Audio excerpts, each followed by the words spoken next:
Hello dear students, welcome in today's class. बच्चों, आज हम फिर से आपका न्यू चैप्टर स्टार्ट करने जा रहे हैं। Okay, so this is your chapter number 33 and the name of the chapter is future continuous tense. ठीक है, प्रीवियस चैप्टर में हमने पास्ट कॉन्टिन्यूअस टेंस को डिस्कस किया था। नाउ हम डिस्कस करने वाले हैं future continuous tense. Okay, let's start. सबसे पहले हम इसकी पहचान के बारे में जानेंगे। ओके, इस काल के वाक्यों के अंत में रहा होगा, रही होगी, रहे होंगे, रहा होगा, रही होगी आदि शब्द आते हैं। ठीक है, अब यहाँ पर आपको क्या बताया है कि इस तरह के जो सेंटेंस होते हैं उनमें रहा होगा, रही होगी, इस तरीके के वर्ड लास्ट में आएंगे। हमारे वाक्य इस तरीके के लास्ट में आएंगे। ठीक है, एग्जाम्पल देखो, वह जा रहा होगा। ठीक है, वह जा रहा होगा, he will be going to market. वह जा रहा होगा, ही विल बी गोइंग। या फिर यहाँ पर आएगा वह बाजार जा रहा होगा। ठीक है, तब आएगा यहाँ पर he will be going to market. ठीक है, नेक्स्ट, सीता घर आ रही होगी, Sita will be coming home. Okay, अब ये जो है यहाँ पर आपको आधा दिया है, या तो यहाँ पर ये होना चाहिए वह जा रहा होगा। ठीक है, तो आएगी यहाँ पर ही विल बी गोइंग। ठीक है, और वह, या फिर आएगा वह बाजार जा रहा होगा, he will be going to market, तब ये ठीक बैठेगा। ओके, अब यहाँ पर आपको अफर्मेटिव सेंटेंस बताए हैं और उनकी पहचान, उनके रूल बताए हैं। ठीक है, अफर्मेटिव सेंटेंस के बेसिकली रूल बताए हैं। सबसे पहले सब्जेक्ट, उसके बाद विल बी या शैल बी प्लस वर्ब की फर्स्ट फॉर्म में ING plus object.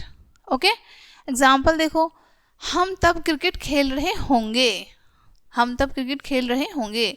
We shall be playing cricket then.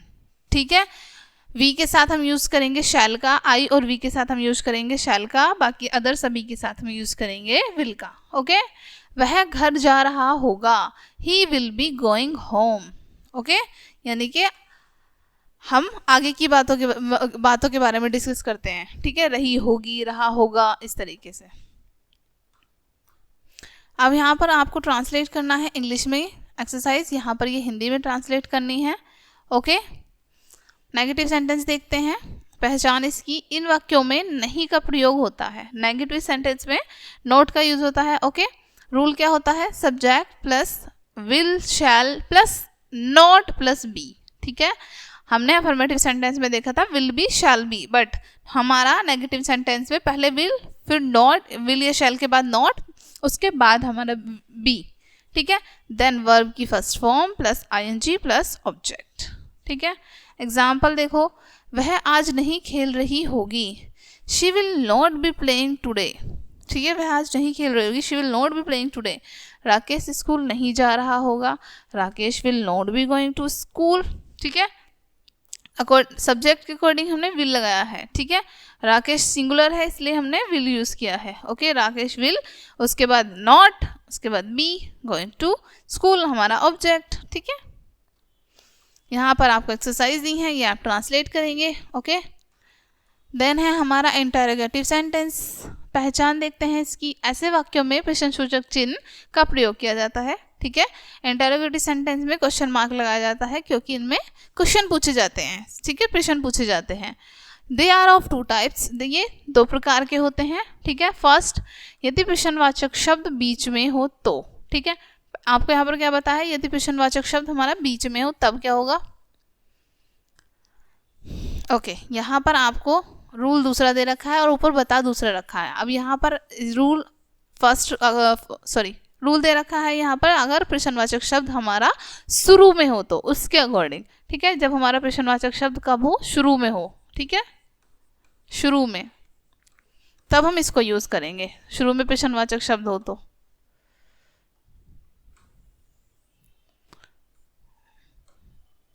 Okay, यदि प्रश्नवाचक शब्द शुरू में हो तब हम ये रूल लगाएंगे, जैसे विल या फिर shall plus subject plus be plus verb की first form plus ING plus object plus question mark. Okay, उसके बाद हमारे यहाँ पर सेंटेंस दिए हैं, ये देखते हैं।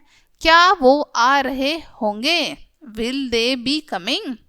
अकॉर्डिंग टू रूल, पहले हम क्या के अकॉर्डिंग, क्या हम अपने सब्जेक्ट को देखते हैं, सब्जेक्ट के अकॉर्डिंग हम चूज करते हैं कि हमें विल लगाना है या फिर शैल लगाना है। ठीक है, दे आएगा, वे के लिए हम दे लगाते हैं, राइट, वो के लिए तो हम दे के साथ यूज करेंगे विल का, विल दे बी, उसके बाद हम यूज करेंगे बी और वर्ब की फर्स्ट फॉर्म कमिंग, ऑब्जेक्ट हमारा नहीं है। ठीक है, क्या तुम खेल रहे होगे, will you be playing question mark.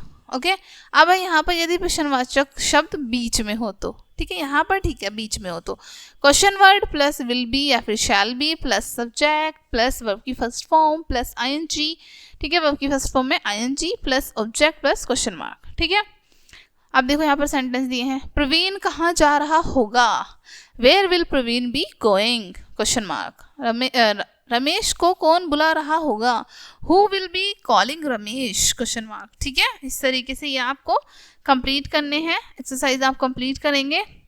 Okay dear students, I hope ये चैप्टर आपको अच्छे से समझ आया होगा। मिलते हैं नेक्स्ट वीडियो में एंड थैंक्स फॉर वॉचिंग।